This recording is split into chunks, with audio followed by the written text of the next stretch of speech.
y'uburasirazuba bw'u Rwanda. Madame wa Perezida wa Repubulika Jeannette Kagame uri Washington muri Leta Zunze Ubumwe za Amerika aho yitabiriye amasengesho ngarukamwaka yo ku rwego rw'iki gihugu uyu wa gatatu. Biteganyijwe ko ageze ijambo ku bitabiriye iki gikorwa cy'amasengesho bikaza kuba mu gikorwa cyo gusangira nabo. Aya masengesho ngarukamwaka yiswe National Breakfast Prayer abaye ku nshuro ya 67 ahangaha muri Leta Zunze Ubumwe za Amerika, yitabirwa na Perezida wa Leta Zunze Ubumwe za Amerika, abagize Kongre ya Amerika, abahagarariye ibihugu byabo muri Amerika ndetse n'abandi bayobozi bakomeye muri iki gihugu. N'amasengesho kandi yitabirwa n'abatumirwa baturutse mu bihugu bigera ku 140 byo mu isi, akaba anaberamo ibiganiro bigamije gusangira ubunararibonye mu miyoborere no mu zindi ngingo. Ikindi tubabwira nuko Perezida wa Sena y'u Rwanda Bernard Makuza ari mu ruzinduko rw'akazi muri Congo Brazzaville. Urubuga rwa Twitter rw'Inteko Ishinga Amategeko y'u Rwanda rukaba rutangaza ko uruzinduko rw'umunsi umwe ruje nyuma y'ubutumire bwa Perezida wa Sena y'iki gihugu Pierre Ngolo.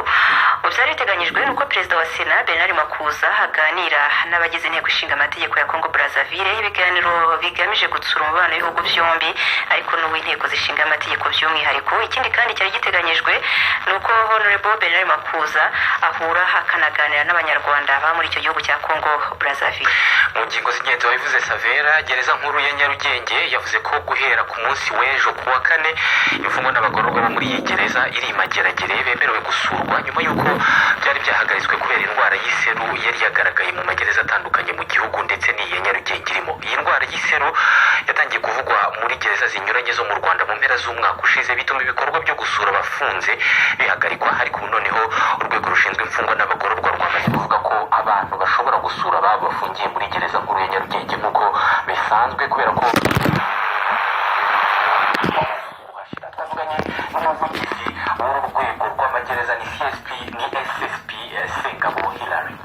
Kuva iseru yatangira yahereye kuri gereza ya Nyarugenge, ubundi nayo twahereyeho dutangaza yuko abantu bashobora gusubira gusura nk'uko bisanzwe, ariko gereza ya Rwamagana, Ngoma, Muhanga na Huye ntabwo twari twatanga uburenganzira bwo kujya gusura nk'uko bisanzwe kubera ko abaganga ba Minisante ntabwo bari baduha uburenganzira. Kuri gereza ya Nyarugenge bisobanuye ko indwara y'isebe yahagaragaye abaganga bemeza ko yahavuye burundu? Yego rwose yarashize, n'ubundi hari imaze iminsi yarakize, ariko kubera ko hari iminsi abaganga bategeka igomba kumara mbere y'uko bemeza ko burundu nta cyorezo kigihari, hari iminsi yagenwe igera nko kuri 36 nyuma y'umurwayi wa nyuma y'uko akize. Bisobanuye ko n'ibindi bikorwa byari byahagaze kubera indwara y'iseri yari yagaragaye nabyo bigiye kongera gukorwa gusohokorwa nk'ibisanzwe? Ni ukuvuga ngo ikurwaho rya karantine cyangwa se akato bifungura ibintu bitandukanye birimo inkiko, abantu kujya mu nkiko ubundi ntabwo bari barimo kujyayo, twari zarasubitswe,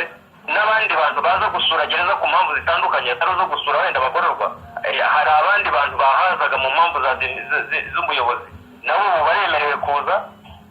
Bivuze yuko ubu ngubu noneho ku bantu baje kuri gereza byemewe n'amategeko baremerewe kuza nta kibazo. Turi izo gereza zindi tubabwiye. Muri rusange iyi ndwara y'iseri yarafashe abantu bangana iki muri gereza zitandukanye zo mu Rwanda? Muri rusange yagiraga nko ku 130 n'abandi, ariko icyiza ni uko nta muntu n'umwe yahitanye, kandi abari itarafata barakingiwe bose.